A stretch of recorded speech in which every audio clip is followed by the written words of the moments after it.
it's Meg. Welcome back to my channel. So for today's junk journal with me, we are going to be doing day 28 of the Junk Journal July challenge.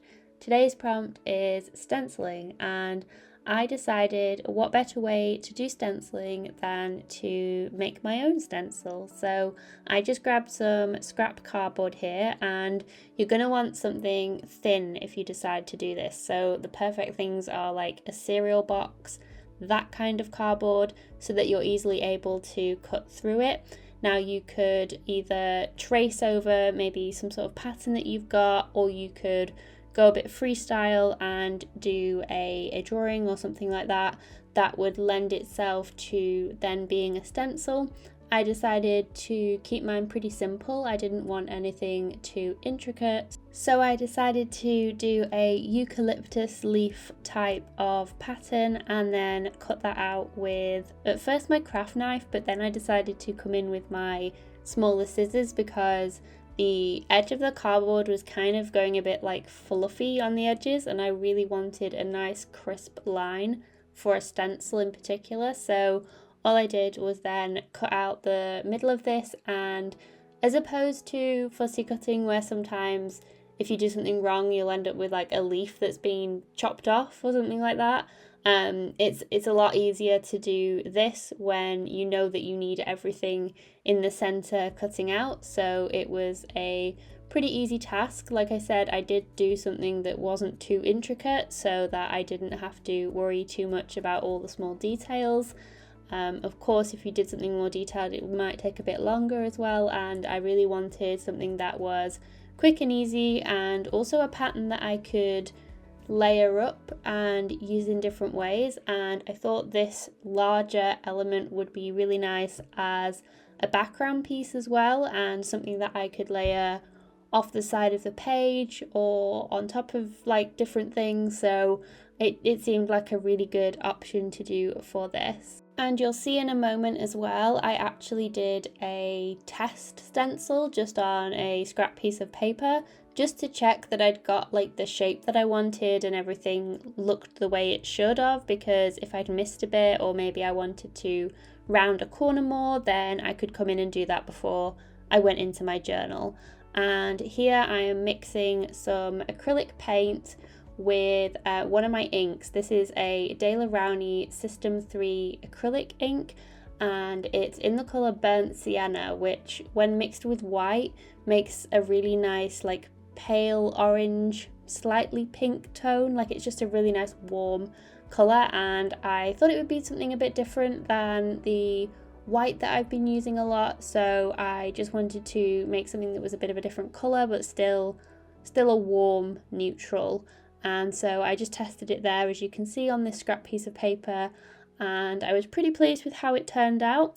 So I then decided to pop it into my journal, and of course the piece of paper that I showed you there won't go to waste. It will probably appear sometime soon in another journal page as a background layer or something like that. So the test pieces can also become part of your journal as well. So I am using the same process, just a makeup sponge and dabbing in the paint.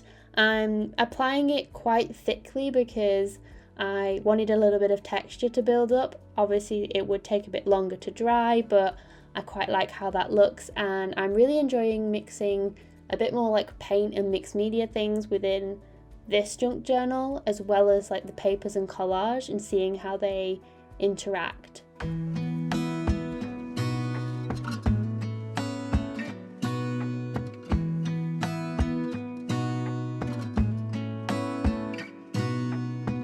Gonna stay in this moment, gonna lay here on the grass.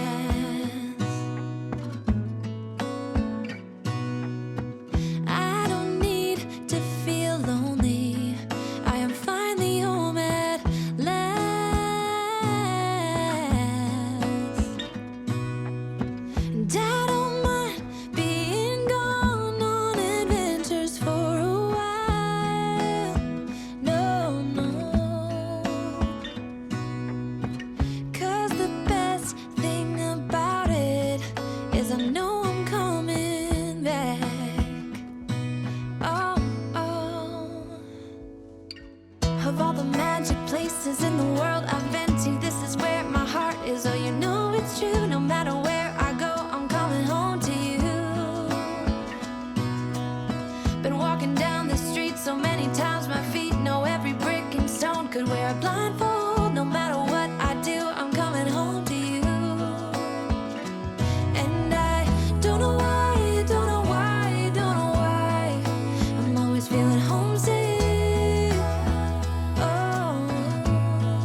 after finishing that scrappy little collage in the left hand side corner, that was pretty much everything that I did for this page. So I hope you enjoyed journaling along with me again, and I hope you have a wonderful rest of your day. I will see you guys in the next one.